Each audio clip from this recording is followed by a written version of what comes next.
Hey guys, today I want to review and reinforce what Ms. Phillips talked about last week, which is the three branches of government and the federal system. So let me share my ladybug with you. Here are the notes that you took with Ms. Phillips. And so I'm just going to flip to my next clean page. I am going to need a full clean page because we're going to be making some pictures today. This is what we are going to be making today so that you have an idea of spacing. It's going to look like this when we get finished with it.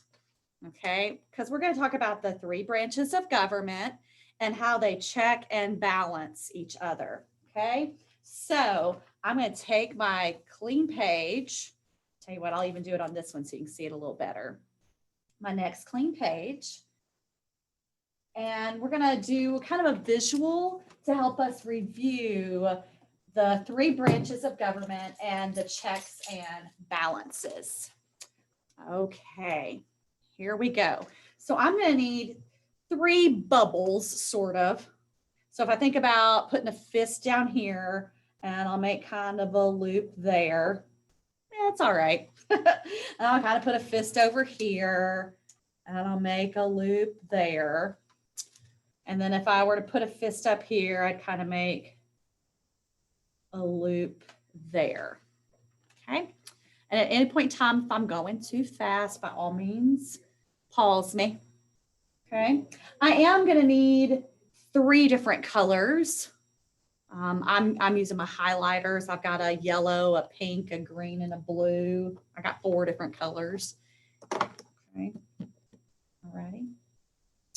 And Ms. Phillips started with the legislative branch. So I'll start with the legislative branch too. So I'm going to come over in this bubble here, and I'm going to write leg is lative. And it begins with an L. So I think about law, legislative law, legislative law, legislative law. They're the ones who make the laws. They create them, okay?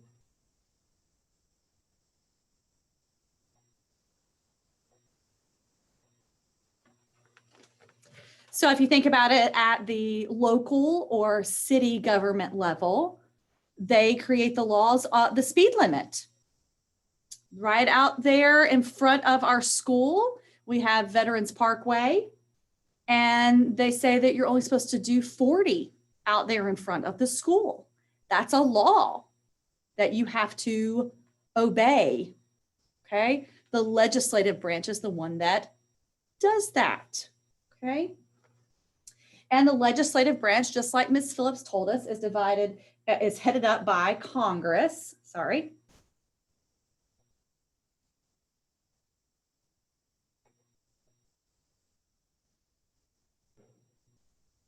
And that is divided into 2 parts.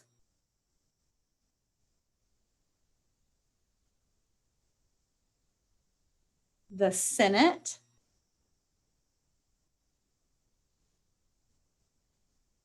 and the House of Representatives. Oh, I didn't quite get it in my bubble. Oh, well, life will go on. Okay. So even at the legislative branch, these 2 groups help make sure that no state's vote becomes too powerful. We want more representatives for the more people there are in a state, because it wouldn't be fair to send only one person to represent 2 million people, but you get 5 to represent 10 people. So we want, if your population, if you got more people, you have more representatives. And to make it balanced out, because these 2, both of these have to agree to create the law, then each state only gets 2 people on the Senate, which balances out. So in the Senate, it's fair across the board as far as each state gets the same amount of people. And then in the House, it fluctuates because not every state has the same amount of people in the state. All right, I'm going to come over from the legislative. I'm going to go up to the executive. So I kind of follow the same pattern that Ms. Phillips did.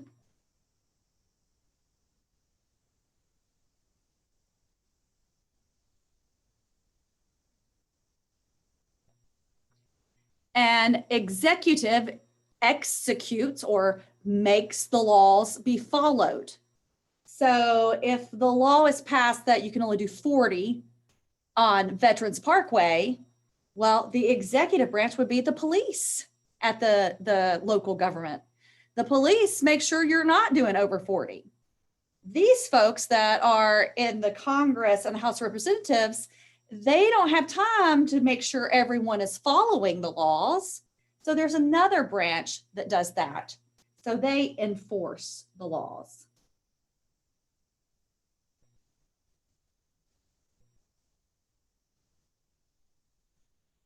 Executive enforce, executive enforce. Our law enforcement agencies. Okay. And at the federal level, at the national government level, the group in charge, of course, is headed up by the president. But it's the president, his cabinet, which includes the vice president, the secretary of state, all of those folks, and the military. So at the government level, if you're not following a government level rule, the military can be sent to deal with you. They're not going to send the United States Air Force to deal with you speeding on Veterans Parkway, okay? But if you're breaking a big government law, then they might send the military, okay? All righty, and then our last branch that we have is the judicial.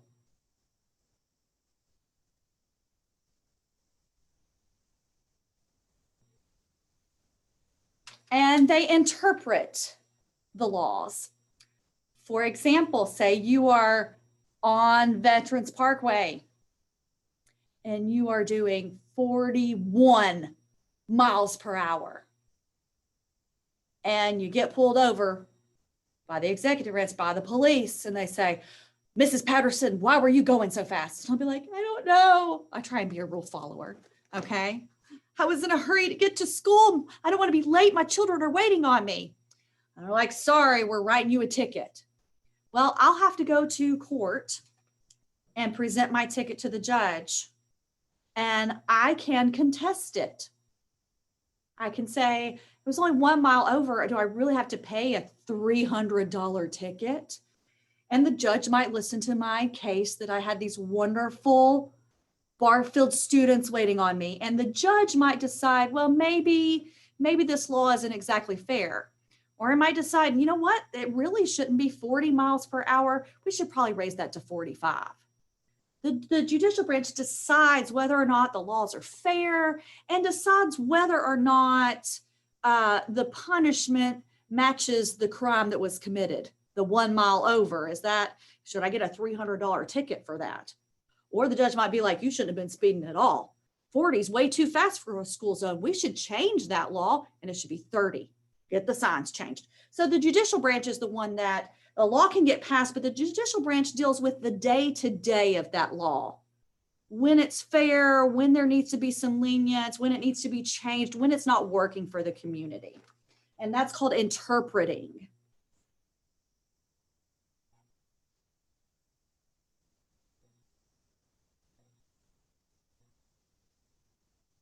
Or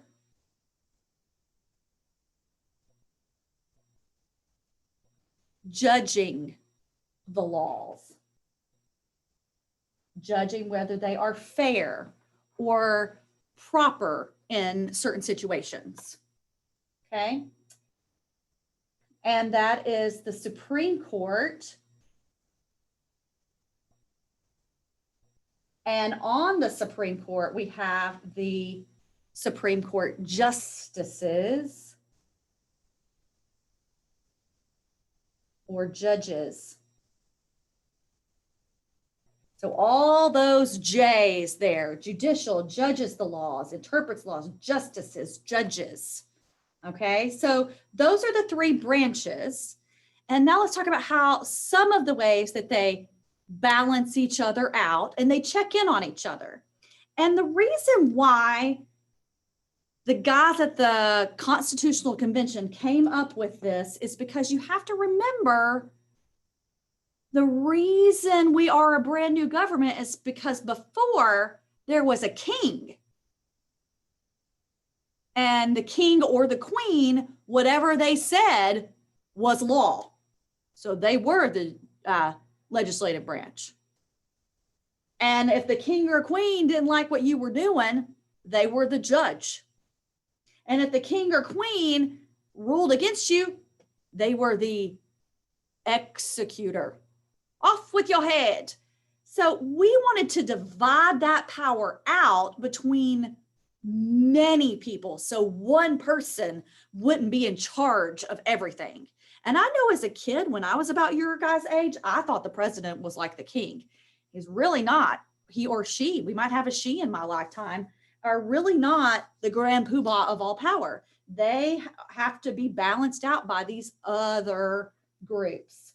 Okay, so I'm going back to the legislative branch. One of the things that the legislative branch does to the executive branch, so say the legislative branch comes out with a law. Okay, I'm going to draw an arrow. And the president or the cabinet doesn't like it. They can veto the law, saying, nope, it doesn't pass. You cannot make that a law. But the legislative branch is like, now, wait a second. It's a really good law. It's important. We really need it to happen. We're going to vote on it again. And they can override that veto if 2/3 of them decide that it's a good law. So even if the president said, no, you can't, they can come back and say, yeah, we can. There's more of us, and the majority of us has voted that, yeah, this needs to be a law. So they can override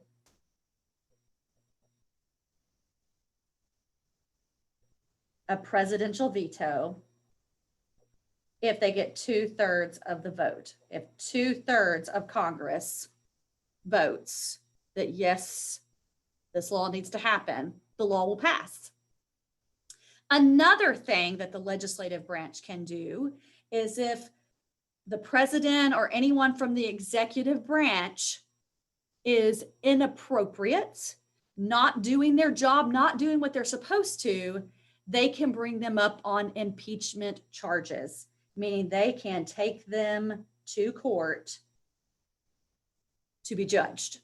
So they would declare impeachment on them, and then it would go to the judicial branch to vote on.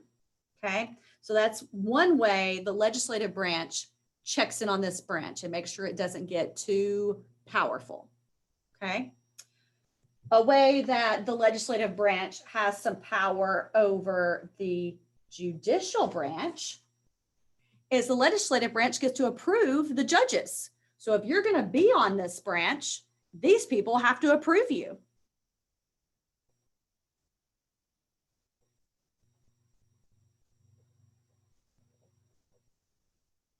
And if any of those judges that they approve is not doing their job correctly or being inappropriate to the position, they can remove judges.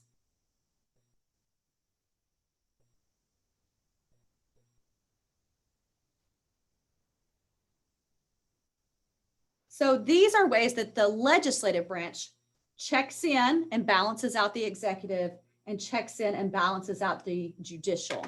So I'm going to take my yellow highlighter and kind of highlight my bubble here and show that this is something they do to the executive and this is something they do to balance out the judicial. Okay.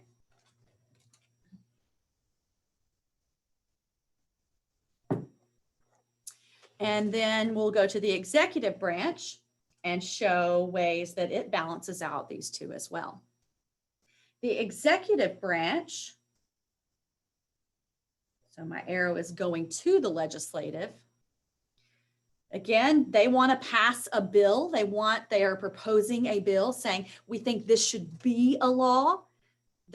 We think this should be a law. That's called a bill. It's not a law yet, but they think it should be a law. They're voting on it.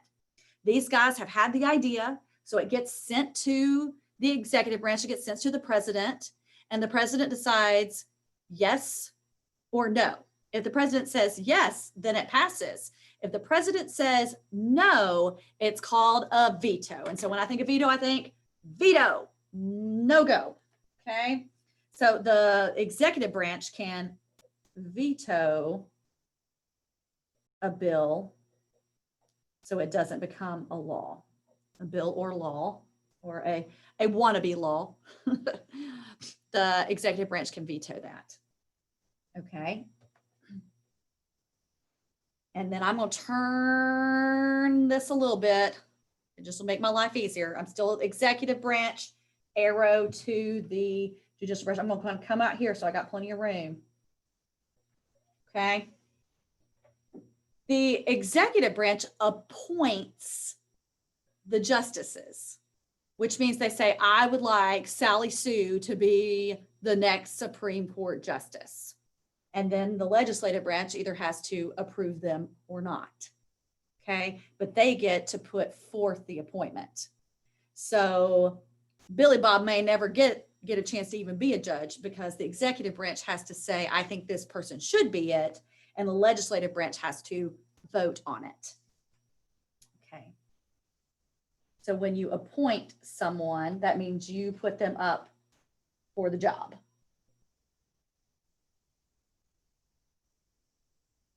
Sorry, that should be appoints justices.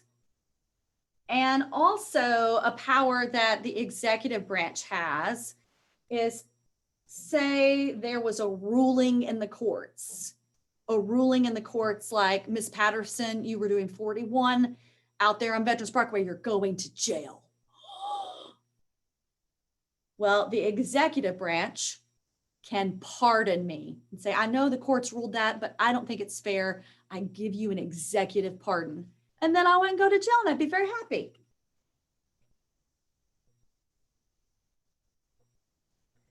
So this chart just kind of gets in bigger depth of understanding how they balance and check each other. Maybe help you understand some of those terms a little bit better. Okay, so here is my pink highlighter this time. So executive branch, what it does to the legislative branch. I missed that one a little bit. And what it does to the judicial. And then our last one, the judicial branch, the courts, the judges. If a law is passed by Congress, it doesn't get vetoed, it's approved by the president, it can still go to the judicial branch. And if it goes against something in the Constitution, the mamma jamma ultimate source of law in our country, then the Supreme Court can declare it unconstitutional, which vetoes it, which says it can't be a law. It goes against the Constitution.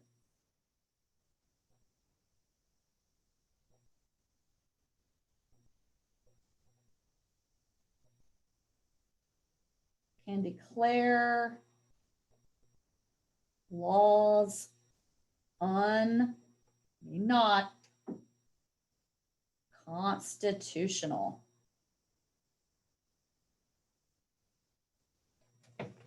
And then the law can't pass. It gets removed.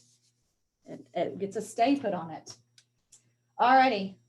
And then the judicial branch to the executive. I'm going to turn my paper again. I don't know why I can't write this one that way.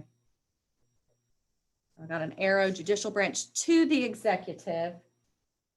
They can declare the acts of the president unconstitutional, or the acts of the military, the acts of the cabinet. Anybody that is doing something that goes against the founding principles of our country, if they have acts declared unconstitutional, then they can get in trouble.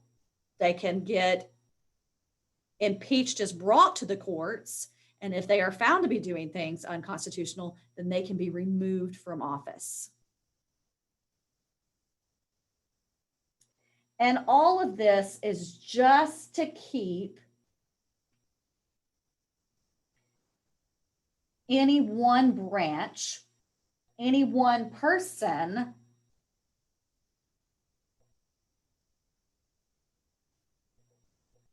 from becoming too powerful.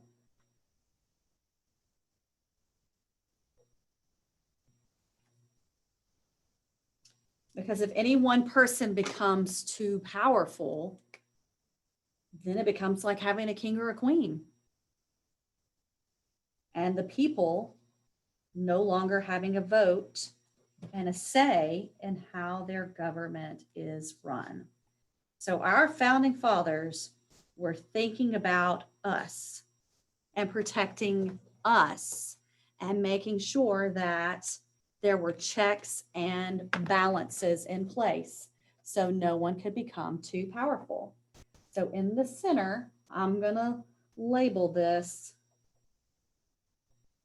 checks and balances.